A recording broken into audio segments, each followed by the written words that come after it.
në xhep, i ka lexuar që kur ne ishim akoma në kështu që në dispozicion për ju çfarë dëshironi të thoni, të pyesni, ju për shembull jepja çka ditë çuni që po qesh se unë kam shumë merak atje ja shkoj e po. E kam shumë merak këta çunat që qeshin kur të gjithë dëgjojnë, unë i kam shumë merak aty me mustaqe, se ke edhe mustaqe, ti mos më bëj mu sikur se kupton. Jo, ke rresht dy rresht apo mbrapa, aty, ai me po, eksakt, 1, 2, 3 i 4, ti jepja pak mikrofonin. Merë tash. Urdhëro. Po. Eksakt. Pse po qesh? Jo, po dëgjoja me vëmendje, s'po qeshja. Urdhëro? Po dëgjoja.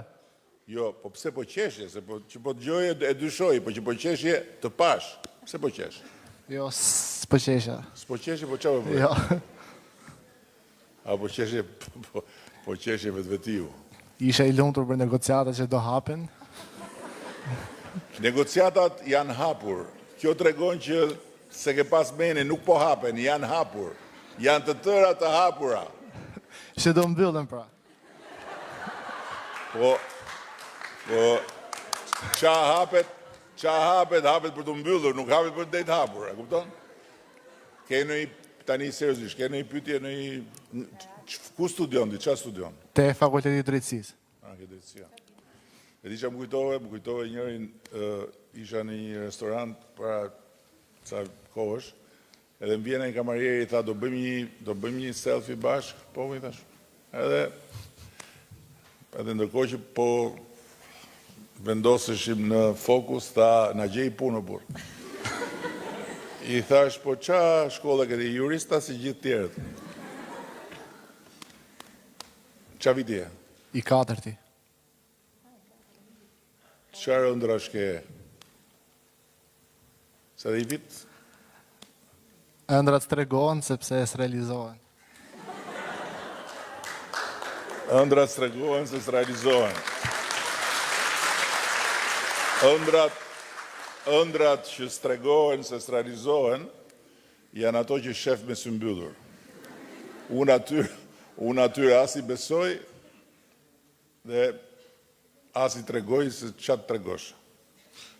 Ndërkohë që të gjitha realizimet dhe sidomos realizimet e mëdha, po dhe realizimet e voglat, njerëzve që realizojnë diçka, sa unë mendoj që edhe një njeri që ka pasion të bëj këpuc, ose të rregulloj këpuc, është pasion mbete, dhe që arrin të jetoj me atë pasion, është njeri i lumtur që ka realizuar një ëndër. Ëndrën që të jetoj me pasion e vetë. Se në fund ditës, lumturia çfarë është?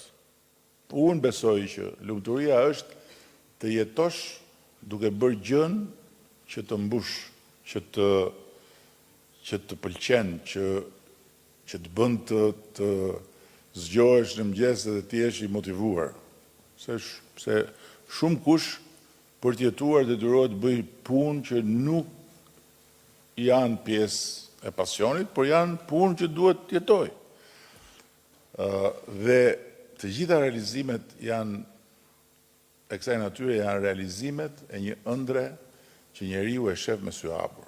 Me sy mbyllur të janë rregull, po me sy hapur, nëse e shef gjithë shohim një ëndër me sy hapur, gjithë. Unë jam i bindur që edhe ti, tani pavarësisht se mbase ti e ngatron as me sy mbyllur as me sy hapur dhe nuk di eksaktësisht që a duhet ta thush apo jo, po edhe ti e shef veten dikur. Do t'jesh. Ama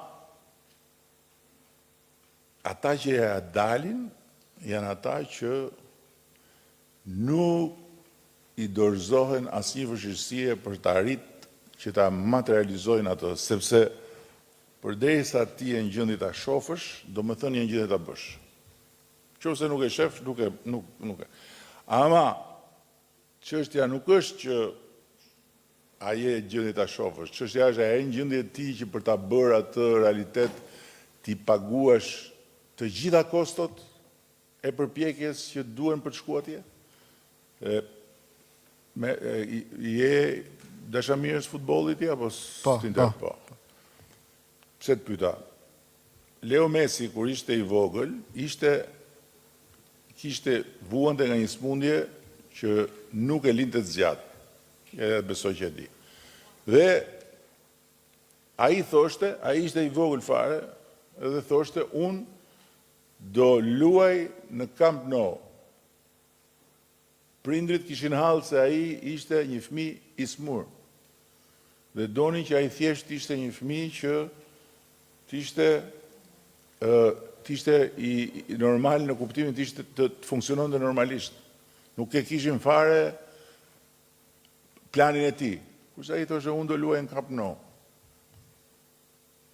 Dhe ai arriti të bëj, jo të luaj, po arriti të bëj ylli i Camp Nou. Pse? Sepse shikonte atë gjë. Por ama edhe sepse ishte i gatshëm të bënte çdo gjë, edhe kundër mjekëve, edhe kundër të gjitha llojeve të parashikimit, që thoshin është kot ky muhabet, që të arrinte atje. Ne kemi një shembull këtu, në Shqipëri. Nuk e di sa për jush e njohin Ermonela Jaon. Ermonela Jao ishte nxënëse në liceun artistik. Vjen nga një familje e varfër, po e varfër në kuptimin e vërtet fjalës. Dhe në liceun artistik, Ermonela Jao nuk hynte tek vajzat që studionin për kanto dhe për të cilën pedagogu thoshte që kjo është talent i madh. Ermonela Jao, kur ishte në lice, thoshte unë do këndoj në La Scala dhe të gjithë tallesh. Se ishte dhe më vogël, nuk ishte fare, nuk ishte asnjë të dhënë që të bënte të mendoje, wow, kjo tani do habisi botën. Ajo nuk donte me ditë fare se çfarë thoshin tjerët, se si edhe arriti të këndoj në La Scala. Pastaj vendosi një objektiv tjetër. Unë do jem sopranoja me jetëgjatësinë më të madhe në skenat kryesore të botës. Se sopranët kanë një moshë. E arriti. Është sopranoja me moshën më të madhe që ka kënduar në disa nga skenat kryesore të botës. Dhe është akoma. Po rekordin e ka thyer. Dhe kur e kam pyetur po mirë, si do ta bësh ti këtë, më ka treguar se çfarë stërvitje fizike bënte. Fizike. Jo për dhe se si kishte kishte 12 vjet që bashkëpunonte me mjek e me trajner për të stërvitur muskujt e fundëm, ata që janë nën muskujt që ne përdorim edhe që nuk janë të stërvitshëm. Dhe stërvitja fizike që bënte ishte një stërvitje sikur do shkonte në finale të kampionatit boksit. Palestër, not, boks, gjimnastik, po jo njerë një javë, për ditë. Pra, pse po i si ato shembull? Sepse ku njeriu vendos që këtë do të arri, do e shef dhe tu do shkoj, dhe është i gatshëm ti përballojë gjitha, se rruga e Ermonelës ka qenë rruga e tmerrshme. Vajti me një bursa mbaroi, duhet kthej në Shqipëri, ajo thoshte s'kthehem, unë do këndoj në La Scala, ka marrë fund. Edhe ka bërë punë nga më të rëndomtat për të mbijetuar, dhe ndërkohë vazhdonte, studionte dhe priste momentin e vet. Kështu që jepja është një vajzë që Faleminderit. Do të bëjmë pyetje për integrimin në BE. Cilat janë tre pengesat që po e ngadalsojnë procesin për të hyrë në BE?